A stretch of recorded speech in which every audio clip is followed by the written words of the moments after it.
नमस्कार दोस्तों। आज हम यूरिनरी इनकॉन्टिनेंस यानी कि यूरिन की लीकेज जो कि कई लोगों को फेस करना पड़ता है, जिसकी वजह से उनको कई बार शर्मिंदा भी होना पड़ता है, इस प्रॉब्लम के बारे में डिस्कस करेंगे। यह प्रॉब्लम पुरुषों में हो सकती है, महिलाओं में हो सकती है, कई बार खांसने छींकने पे हो जाती है या फिर कई बार जब यूरिन लगता है तब हो जाती है। कई बार ये कंटिन्यूअसली होती रहती है, ड्रिबलिंग होती रहती है यूरिन की। कई बार जो उम्र ज्यादा जिन लोगों की होती है उनके यूरिन हमेशा ड्रॉप बाय ड्रॉप गिरता ही रहता है। यह प्रॉब्लम की वजह से लोग अपने घर से बाहर नहीं निकल पाते हैं, किसी फैमिली फंक्शन को अटेंड नहीं कर पाते हैं, सोशल नहीं हो पाते हैं, एक कटे से हो जाते हैं, जिससे कि वो अपने आप को डिप्रेशन में फील करने लगते हैं। मैं डॉक्टर चिराग गुप्ता, यूरोलॉजिस्ट, जयपुर में प्रैक्टिस करता हूं और आज आपसे यूरिनरी इनकॉन्टिनेंस के बारे में डिस्कस करूंगा। यूरिनरी इनकॉन्टिनेंस लगभग 4 तरह का होता है, जिसमें कि सबसे पहले स्ट्रेस यूरिनरी इनकॉन्टिनेंस, जिसमें कि खांसने छींकने पे होने वाले यूरिन लीकेज के बारे में डिस्कस किया जाता है। फिर होता है अर्ज यूरिनरी इनकॉन्टिनेंस, जिसमें यूरिन जब आपको लगता है तब आप उसको डिफर नहीं कर सकते, आपको उसको जाना ही पड़ता है। आपको जल्दबाजी में जाते टाइम यूरिन लीकेज हो जाता है, या फिर अगर आपको वॉशरूम नहीं मिले तो आपका यूरिन लीकेज हो जाता है। तीसरा होता है मिक्स्ड, जिसमें कि ये दोनों ही कंपोनेंट होते हैं, स्ट्रेस यूरिनरी इनकॉन्टिनेंस और अर्ज यूरिनरी इनकॉन्टिनेंस के, अर्जेंसी इनकॉन्टिनेंस के। जो चौथा है वह है continuous urinary incontinence. Continuous urinary incontinence में या तो कोई फिस्चुला होता है जो कि यूरिन के रास्ते को वेजाइना से कनेक्ट कर देता है और पूरे टाइम यूरिन लीक होता रहता है, यानी कि यूरिन का रास्ता या तो यूरेटर होता है या फिर यूरिनरी ब्लैडर होता है, जिसको कि वेजाइना से कनेक्ट होने के बाद यूरिन कंटिन्यूअसली ड्रिबल होता रहता है। या फिर कुछ लोगों में ओवरफ्लो इनकॉन्टिनेंस होता है, यानी कि जब ब्लैडर पूरा फुल हो जाता है और उसकी कंप्लायंस पूरी खत्म हो जाती है, यानी कि उसके अंदर जितना कैपेसिटी था वो पूरा आ चुका है। तो उस स्थिति में जब फुल ब्लैडर का जो कुछ पार्ट है यूरिन का नीचे ड्रॉप बाय ड्रॉप गिरने लगता है, जिसको कि अपन ये कह सकते हैं कि ग्लास पानी से पूरा भर गया है और अब पानी ऊपर होके ऊपर से निकल रहा है, झलक रहा है, ग्लास झलक रहा है, वह कंडीशन उसको ओवरफ्लो इनकॉन्टिनेंस कहते हैं और यह भी एक कंटिन्यूअस यूरिनरी इनकॉन्टिनेंस की तरह प्रेजेंट करता है। तो दोस्तों, ये 4 तरह के इंपॉर्टेंट यूरिनरी इनकॉन्टिनेंस हैं, जिनके के बारे में अपन इस वीडियो में डिस्कस करेंगे। स्ट्रेस यूरिनरी इनकॉन्टिनेंस यूजुअली या तो यंग फीमेल्स जिनका की अभी डिलीवरी होके चुकी है, पोस्टपार्टम है यानी बच्चा होके चुका है, या फिर जिनके जो कि मल्टी ग्रेविडा है, कई बच्चे हो चुके हैं, या जैसे ओल्ड एज फीमेल्स हैं जिनको की पेल्विक फ्लोर मसल्स जिनकी वीक हो चुकी हैं, जिनके पेल्विक फ्लोर की जो मसल्स हैं वो इतनी वीक हो चुकी हैं कि जिनका नीचे का रास्ता कई बार प्रोलैप्स भी होने लगता है। ऐसी कंडीशन में स्ट्रेस यूरिनरी इनकॉन्टिनेंस हो सकता है, जिसमें कि खांसने या छींकने पे आपको यूरिन लीक हो जाता है। यह यूरिन लीक जब और भी ज्यादा सीवियर हो जाता है तो पेशेंट कहता है कि सीढ़ियां चढ़ने पे, बैठ के खड़े होने पे, जमीन पे बैठ के खड़े होने पे भी मुझे यूरिन लीक होने लगता है। इस कंडीशन को स्ट्रेस यूरिनरी इनकॉन्टिनेंस कहते हैं और यह यूजुअली पेल्विक फ्लोर मसल्स के कमजोर होने पे हो जाता है।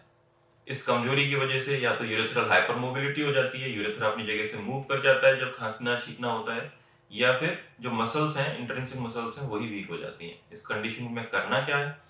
एक तो पेल्विक फ्लोर मसल एक्सरसाइज करनी रहती है, जैसे कि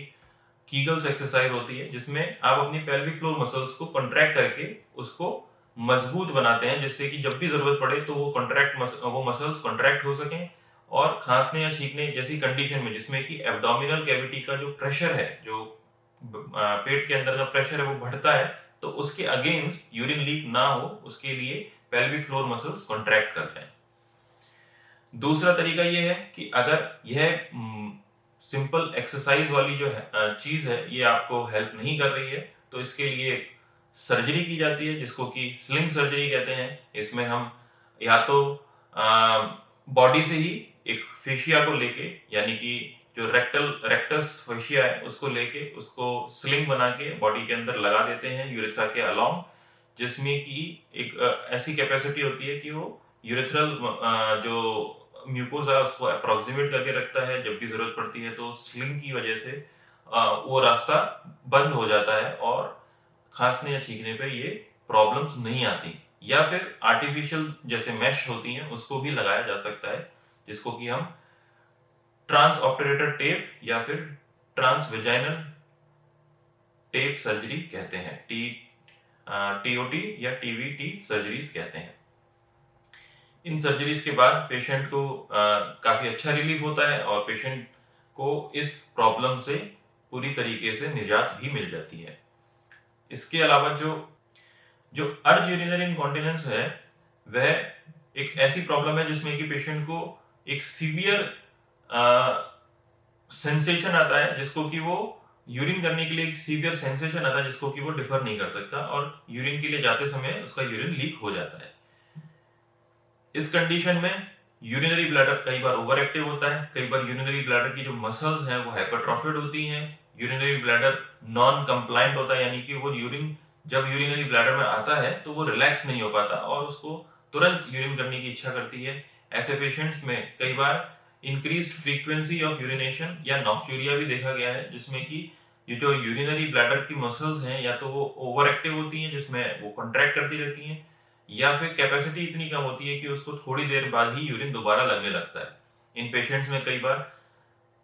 पोस्ट वॉइड रेजिड्यू भी होता है या फिर जो मसल्स हैं वो जो म्यूकोजा है वो इन्फ्लेम्ड होती है। पोस्ट वॉइड रेजिड्यू का मतलब है कि यूरिन करने के बाद भी कुछ अमाउंट ऑफ यूरिन बॉडी के अंदर रह जाता है, जिसकी की वजह से थोड़ी देर बाद ही उसको दोबारा यूरिन करने की इच्छा करती है। या फिर जो म्यूकोजा है, जो अंदर की सतह होती है, वो किसी कारण से उसमें क्रैक्स बन गए हैं और उस क्रैक्स की वजह से जो यूरिन का केमिकल है उसको इरिटेट करता रहता है। जैसे ही थोड़ा सा यूरिन उस ब्लैडर के अंदर आता है तो वो उसको दोबारा यूरिन करने की इच्छा करती है। अर्ज यूरिनरी इनकॉन्टिनेंस उन लोगों में देखा गया है जिनको कि या तो क्रोनिक इन्फेक्शन होता है, रिकरेंट इन्फेक्शन होता है,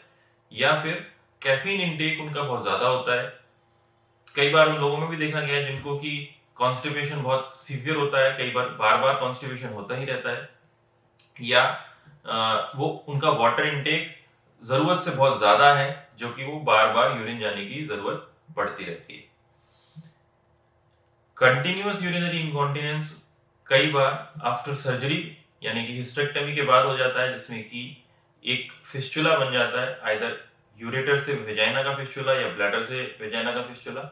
इस सिचुएशन में इस फिस्चुला को करेक्ट करके इस यूरिनरी इनकॉन्टिनेंस को ठीक किया जा सकता है। इसका करेक्शन का तरीका मोस्टली सर्जिकल ही रहता है।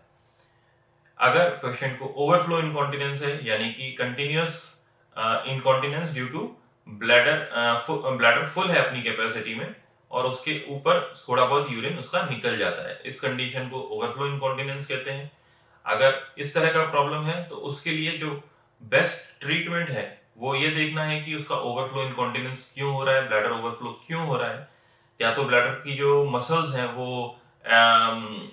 फ्लैसिड हो गई हैं, एटोनिक हो गई हैं, जिसकी की वजह से पेशेंट को रिटेंशन हो गया है और उसका जो यूरिन है अब बाहर नहीं आ पा रहा और जो ब्लैडर है उसके फुल होने के बाद वो यूरिन बाहर आ रहा है। या फिर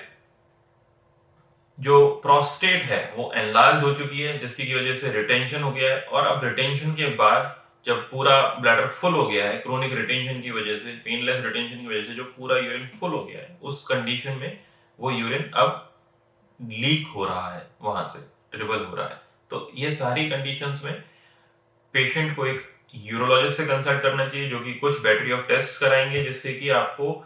एक्चुअल डायग्नोसिस तक पहुंचने में आसानी होगी। इस डायग्नोसिस के मिलने के बाद उसका ट्रीटमेंट प्रॉब्लम का किया जाएगा। कंटिन्यूअस यूरिनरी इनकॉन्टिनेंस क्योंकि किसी या तो प्रोस्टेट की वजह से होगा, एटोनिक ब्लैडर की वजह से होगा या फिर फिस्टुला की वजह से होगा, तो उसको हम उस तरीके से डील कर सकते हैं। अर्जेंसी इनकॉन्टिनेंस जो है वो मोस्टली मेडिकली ट्रीट किया जाता है और सिमिलरली अगर स्ट्रेस यूरिनरी इनकॉन्टिनेंस है तो कीगल्स एक्सरसाइज या फिर सर्जरी, स्लिंग सर्जरी के द्वारा हम उसको ट्रीट करते हैं। मैं आशा करता हूं कि इस वीडियो से आपको यूरिनरी इनकॉन्टिनेंस यानी कि यूरिन की लीकेज के बारे में कुछ समझने में सहायता मिलेगी। और अगर आपको इससे फायदा हुआ है तो आप प्लीज इसे